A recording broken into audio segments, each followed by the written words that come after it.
আপনাদের মাধ্যমে মুর্শিদাবাদ জেলা কংগ্রেসের পক্ষ থেকে আমরা দুটি বিষয়ে একটু আলোকপাত করতে চাইছি।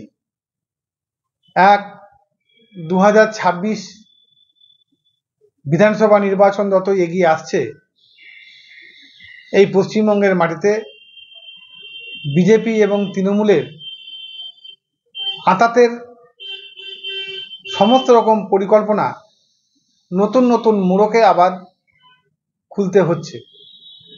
মমতা ব্যানার্জি ইতিমধ্যে নেমে পড়েছেন বাংলা ভাষীদের উপর বিভিন্ন রাজ্যে যে আক্রমণ, তার জন্য তিনি বলছেন আমি বাংলায় কথা বলবো, বিজেপি নেতাদেরকে দেখলেই জয় বাংলা বলতে হবে, ইত্যাদি ইত্যাদি। সেই সঙ্গে বিজেপি ও তারাও মমতা ব্যানার্জির হাত শক্ত করার জন্য বিভিন্ন রাজ্যে বাঙালি উপর যে অত্যাচার সেটা তারা বাড়িয়ে যাচ্ছে। বাংলাদেশি আর বাংলা ভাষী এই দুটোকে তারা এক করে ফেলেছে। নির্বাচন যেই শেষ হয়ে যাবে দেখবেন এগুলো সমস্ত কিছুই বন্ধ হয়ে যাবে। আজকে আমাদের নেতা সর্বভারতীয় কংগ্রেস কমিটির নেতৃত্ব,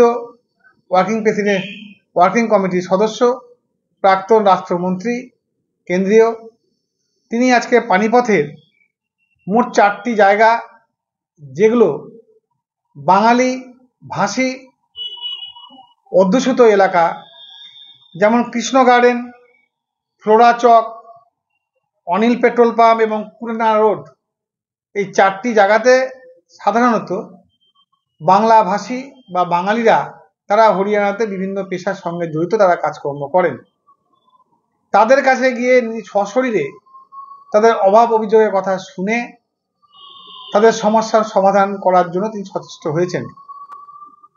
পশ্চিমবঙ্গের তৃণমূলের কোনো এমপি তারা যে কিছু করে না, কয়েকদিন আগে তৃণমূলের লোকসভার যিনি নেতা কল্যাণবাবু, তিনি তার প্রেস বাইটের মাধ্যমে বলেছেন যে ঠিক মতো কেউ পার্লামেন্টেই যায় না, আর এখানে দিদি বাঙালি হাওয়া তুলছেন। আমরা বলতে চাইছি, বাঙালি হাওয়া যদি এতই আপনার মনে হয়, বাংলা ভাষার প্রতি যদি আপনার এতই সেন্টিমেন্ট থাকে, বাঙালিদের উপর যদি এতই সেন্টিমেন্ট থাকে, তাহলে বহরমপুর লোকসভাতে ওই খেলোয়াড়কে নিয়ে আসলেন কেন? আসানসোলে শত্রুঘ্ন সিনহাকে নিয়ে আসলেন কেন?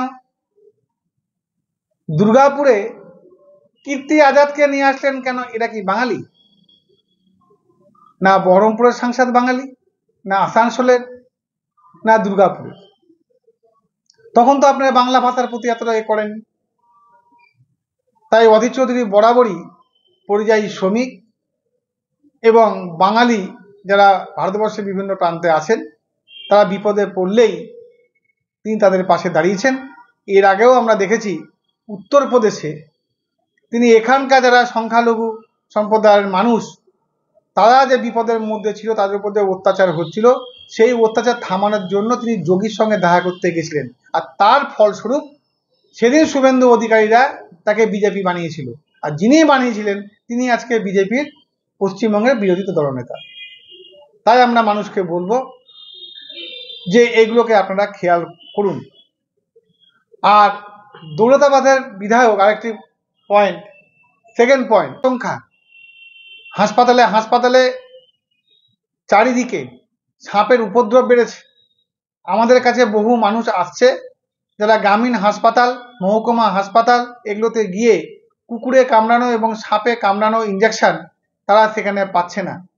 ফলে তাদেরকে নির্ভর করতে হচ্ছে পুরনো প্রথা অর্থাৎ ওঝা উপরে। তাতে অনেকেরই প্রাণ যাচ্ছে, কেউ কেউ সেই জলে ভাসিয়ে দেওয়া, তারাও সেই পথ অবলম্বন করছে।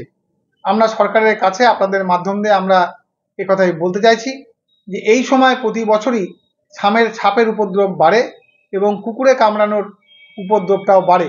তাই এখন থেকে প্রত্যেকটা গ্রামীণ হাসপাতাল, মহকুমা হাসপাতাল, জেলা হাসপাতাল সবখানে যেন এই ধরনের ভ্যাকসিন যেন মজুদ থাকে, এইটাও আমাদের দাবি। এই দাবি আপনাদের সামনে আমি রাখলাম।